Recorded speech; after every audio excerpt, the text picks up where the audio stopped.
اور اس کو مارا، اور جب مارا تو کیا ہو گیا؟ اللہ کہتا ہے فَجَعَلَهُمْ كَعَصْفٍ مَأْكُولٍ، وہ پتھر پڑتے ہی وہ ہاتھی بلاسٹ ہونے لگے، لوگ بلاسٹ ہونے لگے، اور وہ ایسے ہو گئے جیسے چری ہوئی گھاس۔ اور علامہ ساوی کہتے ہیں کہ یہاں قرآن نے حسن بلاغت کی وجہ سے ایک لفظ سے اعراض کیا ہے، ورنہ اس کا مطلب چرا ہوا کھیت نہیں ہے، بلکہ اس کا مطلب ہے گوبر، یعنی جس وقت جانور کسی چیز کو کھا لے، اس کو ہضم کر لے اور ہضم کر کے نکالے، تو اس کو آپ ایڈریس نہیں کر سکتے کہ یہ گھاس ہے کہ کھپڑ ہے کہ روٹی ہے یا کیا ہے، آپ نہیں بتا پائیں گے۔ قرآن نے اعراض کیا ہے اس نے فساد کی وجہ سے، ورنہ کہنا یہ چاہتا ہے کہ ہم نے ان کو ایسا کر دیا ہے کہ ان کا پتہ نہیں لگایا جا سکتا کہ وہ کبھی انسان بھی تھے یا نہیں تھے، وہ کبھی جانور بھی تھے یا نہیں تھے۔ یا اللہ یہ تو نے کیوں کیا ہے، یہ کس وجہ سے کیا ہے؟ اب اس بات کو سن لو، میری بات ختم ہو جائے گی۔ اللہ کہتا ہے الم ترى کیف فعل ربک، اے محبوب آپ نے نہیں دیکھا، آپ کے رب نے، آپ کے رب نے، میں کہتا ہوں یا اللہ تو تو سارے عالمین کا رب ہے، تو نے تو چلتے ہی کہہ دیا الحمدللہ رب العالمین، تو سارے عالمین کا رب ہے، تو حضرت آدم کا بھی رب ہے، تو حضرت موسیٰ کا بھی رب ہے، تو حضرت ابراہیم کا بھی رب ہے، لیکن یہاں یہ فعل ربک تیرے رب نے، یہ اس صفت کے اظہار کی ضرورت کیا تھی؟ اس پر توجہ کیجئے، اللہ اکبر کبیرہ، خاص بات ہے۔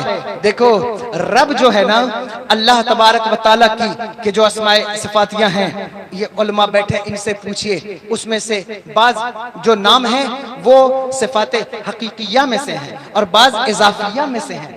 جس طرح اگر صفات حقیقیہ کی بات کی جائے وہ کیا ہے؟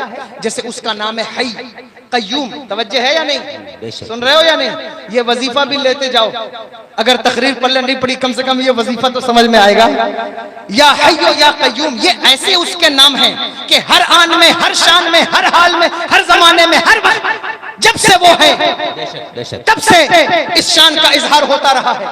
اسی لیے 11ویں شریف شروع ہونے کے قریب ہے، سلسلہ قادریہ میں یا حی یا قیوم اسم اعظم گردانے گئے ہیں۔ سمجھ رہے ہیں آپ؟ یا نہیں؟ آپ مرید ہیں کسی بھی سلسلے سے، حضور حافظ ملت کی چھتر چھایا میں رہتے ہیں، اللہ اکبر کبیرہ، الجامعۃ الاشرفیہ مبارک پور کی چھتر چھایا میں، یا آپ کے یہاں بھی علماء ہیں، مدرسے ہیں، یا حی یا قیوم یہ اس کے ایسے نام ہیں، خود میرے آقا غوث پاک فرماتے ہیں یہ میرے سلسلے کے اندر اسم اعظم کی حیثیت رکھتے ہیں۔ سمجھ رہے ہیں آپ بات کو؟ اور صاحب مدارک نے لکھا ہے حضرت موسیٰ علیہ السلام نے جو سمندر پھاڑا تھا یا حی یا قیوم کہتے ہیں۔ اللہ اکبر، حضرت آصف بن برخیہ جو تخت بلقیس لائے تھے وہ یا حی یا قیوم کے عامل تھے۔ میدان بدر کے دن اوروں کے وظیفے الگ تھے، لیکن میرے آقا اپنی عریش بدر میں جو وظیفہ کرتے تھے وہ یا حی یا قیوم کا وظیفہ تھا۔ اگر کسی سلسلے سے مرید ہو تو اس کے وظائف بھی کچھ یاد کر لو۔ یہ یا حی یا قیوم ایسا وظیفہ ہے کہ جس کو اگر کوئی سچا قادری کسی مردے کے سامنے پڑھ کر غوث پاک کی طرف لو لگا کر دعا کرے یا اللہ میرے پیر کے صدقے میں سے زندہ کر دے، خدا کی قسم اللہ چاہے گا وہ مردہ زندہ ہو جائے گا۔ توجہ، میں یہ خود کی بات نہیں کہہ رہا ہوں، اپنے بزرگوں کی بات کر رہا ہوں جس کو کتابوں سے ثابت کیا جا سکتا ہے۔ ہو سکتا ہے کوئی کہے کہ صاحب یہ اپنے دل سے کوئی بات کہہ رہے ہیں، میرے پاس تو وقت نہیں ہے کہ میں ان چیزوں کو دلائل سے سائنس سے ثابت کروں، لیکن یہ اتنا خوبصورت وظیفہ ہے، اتنا بڑا وظیفہ ہے۔ اسی طرح اس کے کچھ نام ایسے ہیں جو اضافی اس کی صفت، یعنی کہ اس کا اظہار، شان تو اس کی وہی ہے لیکن اس کا اظہار اس وقت ہوگا جب ظاہر ہے کہ جو اضافی صفات ہیں ان اضافیہ میں سے ان کے لیے مضاف الیہ چاہیے۔ یعنی رب یہ وہ صفت ہے کہ جس کے لیے، یعنی رب کہتے ہیں پالنے والے کو، جب کوئی پلنے والا ہوگا تو اس صفت کا اظہار ہوگا۔ توجہ ہے یا نہیں ہے؟ سن رہے ہیں بات کو یا نہیں؟ چلیے آپ کو سمجھاتا ہوں آسان مثال سے۔ بتاؤ ہر بچے کے اندر، نوجوان کے اندر، مرد کے اندر باپ بننے کی صفت موجود ہے یا نہیں؟ بولو موجود ہے یا نہیں؟ باپ بننے کی صفت تو موجود ہے لیکن اس کا اظہار کب ہوتا ہے؟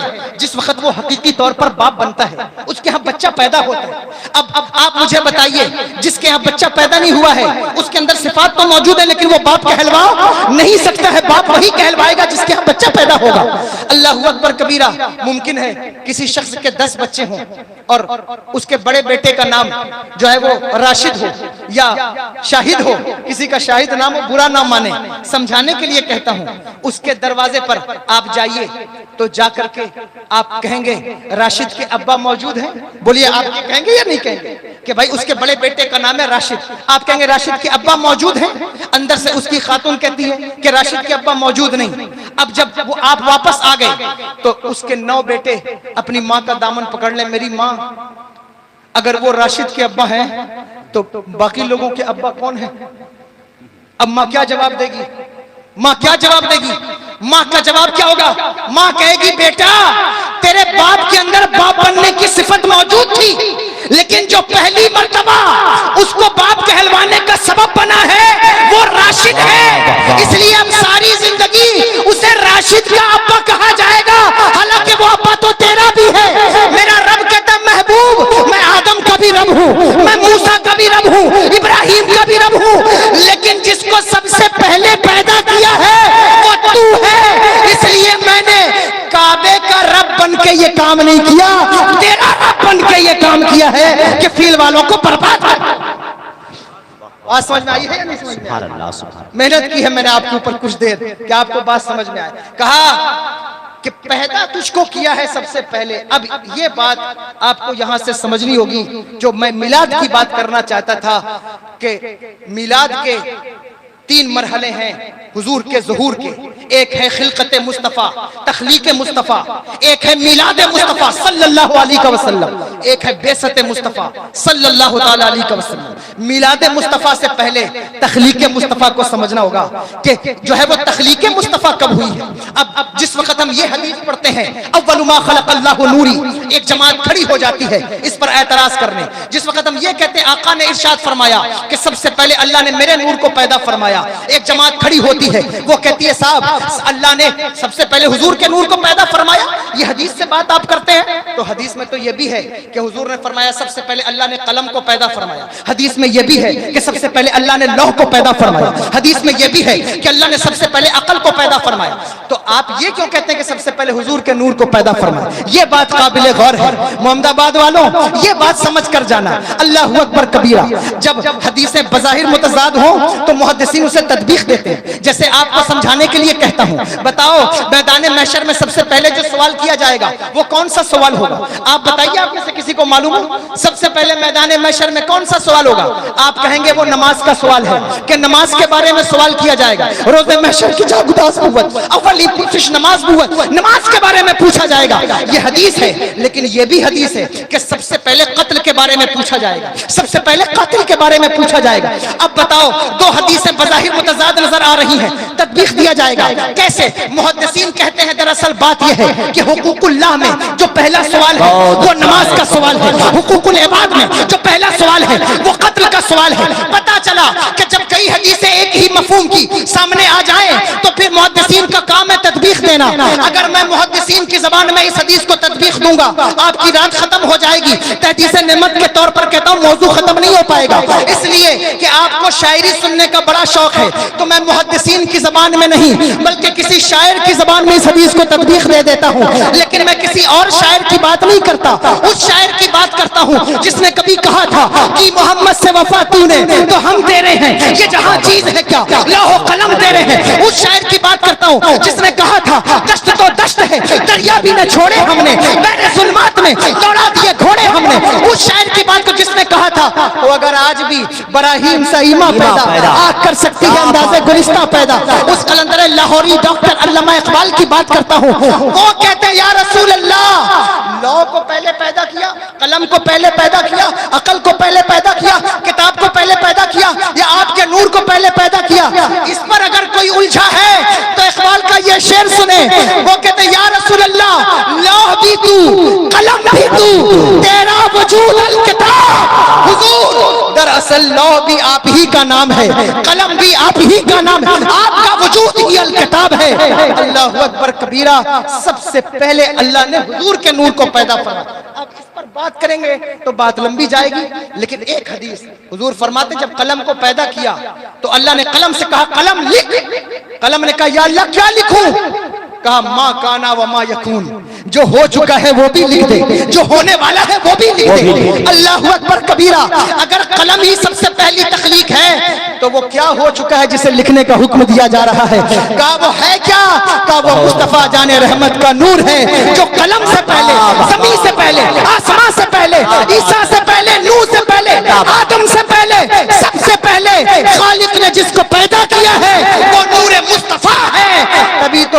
میرے امام پکار کر کہتے ہیں، اور کیا خوبصورت انداز میں کہتے ہیں کہ جیسے سب کا خدا ایک ہے ویسے ہی ان کا ان کا تمہارا ہمارا نبی، خلق سے اولیاء، اولیاء سے رسول اور رسولوں سے اعلیٰ ہمارا نبی، سارے اونچوں میں اونچا، سمجھیے جسے ہے اس اونچے سے اونچا ہمارا۔